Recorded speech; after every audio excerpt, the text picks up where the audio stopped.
c'est toujours les mêmes problèmes donc, qui reviennent. Cette dame, Ndeye Fatou Touré, donc, a été encore victime de l'administration sénégalaise. Je vais dire l'administration sénégalaise.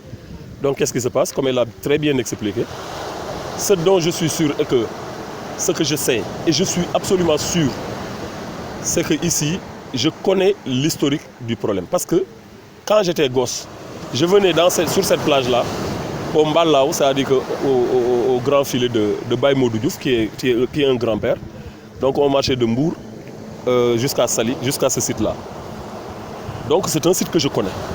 Ce qui se passe maintenant, vous voyez qu'au niveau du Sénégal, tout ce que les gros bonnets cherchent, c'est d'avoir des pieds dans l'eau. C'est-à-dire que ce qu'on appelle des pieds dans l'eau, c'est une parcelle qui sort directement sur la mer.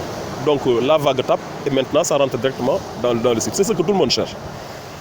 Donc avant la décentralisation, donc, le chef de village, donc les terres donc, revenaient directement au chef de village et au président de communauté rurale. Ce qui s'est passé sur ce site-là, c'est que Modou Pouy gérait ce domaine-là. Et moi j'étais là, hein. C'était dans les années 96, dans les années 97 jusqu'en 2000, 99. J'étais là, je savais ce qui se passait. Donc cette dame, on lui a vendu donc, le terrain. Celui qui l'a vendu, c'est un parent à Modou Pouy qui lui a vendu le terrain. Donc avec cet acte de vente-là, certes, elle devait régulariser. Mais bon, connaissant la négligence des Sénégalais, donc elle a tenu le papier là comme acte. Bon, maintenant, le monde avance et vous voyez que le village traditionnel a disparu. Et en fin de compte, ils ont préféré vendre à coups de millions et maintenant partir. Laisser maintenant le site au gros bonnet, comme on dit. Ndeye Fatou, elle, a préféré conserver son site pour en faire un usage de travail, c'est-à-dire de nourrir sa famille. Mais comme la spéculation continue à avancer, la première des choses, il y a un certain collègue Diakhaté qui est arrivé, maintenant lui réclamant le site, avec des papiers, toujours comme d'habitude, soi-disant en bon et due forme. Mais malheureusement pour ce collègue Diakhaté-là, les papiers qu'il avait ne concernaient pas la DPM. C'était des papiers du domaine national. Et après maintenant, il a été bouté, maintenant lui il disparaît. Quelques jours après, il y a maintenant un certain Salif Ba, je ne le connais pas, hein, mais toujours ce sont des couvertures, des prêts, non. Le Salif Ba, il s'amène, lui proposant de l'argent pour que Ndeye Fatou parte, lui laissant le site. De toute façon, s'il lui laisse le site, eux, ils savent comment faire pour régulariser. Au passage, je donne l'exemple du grand terrain de Paillé qui est en face du Daral. Vous voyez ce qui s'est passé. Ils se sont arrangés à maintenant faire déguerpir le Touba pour le lotir. Donc ça, c'était au passage. Donc ils connaissent toujours les rouages. Donc ce dernier, quand il a proposé à Ndeye Fatou de lui remettre de l'argent et après que Ndeye Fatou parte, Ndeye Fatou a refusé. Et maintenant, la conséquence de l'affaire, pendant qu'il était en train de négocier, il avait déjà, d'après Ndeye Fatou, vendu le terrain à un certain Ibrahima Ndiaye qui possède donc une société qui s'appelle SCK IMO. Ce que je peux encore toujours affirmer, c'est qu'ils se connaissent tous. De toute façon, c'est toujours les mêmes personnes. Que ce soit la société IMK ou SCK IMO ou quoi que ce soit, il y a toujours maintenant une connexion entre eux. Il avait déjà vendu le site à un certain Ibrahima Ndiaye et ce Ibrahima Ndiaye-là, maintenant, est venu avec des papiers, bon, encore montés, voilà quoi. Mais dans l'enquête, de toute façon, pourquoi on est en train d'en parler, c'est que c'est encore l'administration sénégalaise qui est en train de faillir. Parce que de sources sûres, Ibrahima Ndiaye, les papiers qu'il a, de sources sûres, sont tous basés sur du faux. Parce que l'origine du papier est la communauté rurale et la sous-préfecture de Ngakor. Et en ce moment-là, ceux qui étaient là, et vous-même journalistes qui étaient là, vous saviez absolument ce qui se passait là-bas, avec des noms que je ne vais pas citer. Ce sont ces gars-là qui lui ont donné déjà la base du papier. Et maintenant, de fil en aiguille, il est arrivé à avoir la commission de la CCOD et autres là. Et après, maintenant, il s'est fait faire les papiers. Et là, maintenant, ça veut dire que là où le bas blesse, au niveau de la justice, même si Ibrahima Ndiaye porte plainte, mais au moins, il faut que cette dame-là soit jugée. Mais elle n'est pas jugée et maintenant, on doit lui donner un ordre maintenant d'expulsion de ces sites-là. Mais où on va là? Où on va actuellement? Parce que tout simplement, elle n'a pas d'appui. C'est une femme aux revenus modestes, donc on doit la déguerpir. Mais de grâce, retournons au moins à regarder ce qui se passe dans ce pays-là. C'est pour ça que nous intervenons. Autre chose maintenant. Vous avez vu le littoral là. Dans les années 99, j'étais là en train de tirer la sonnette d'alarme pour parler des inondations, pour parler maintenant de l'avancée de la mer. Personne n'a voulu m'écouter. Aujourd'hui, regardez ce qui se passe. Là où on est à 2 encablures des hôtels.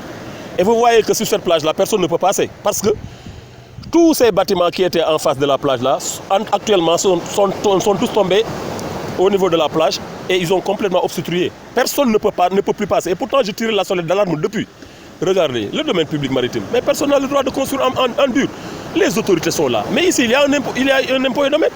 Il y a l'urbanisme, il y a le préfet, mais tout le monde est là. Mais personne ne surveille, personne ne dit. Regardez les bâtiments en dur là.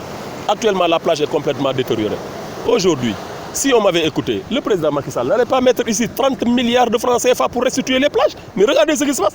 Cet argent-là, est-ce que ça ne pourrait pas aujourd'hui servir à sauver cette dame qui vient de décéder, qui devait être rapatriée au Maroc?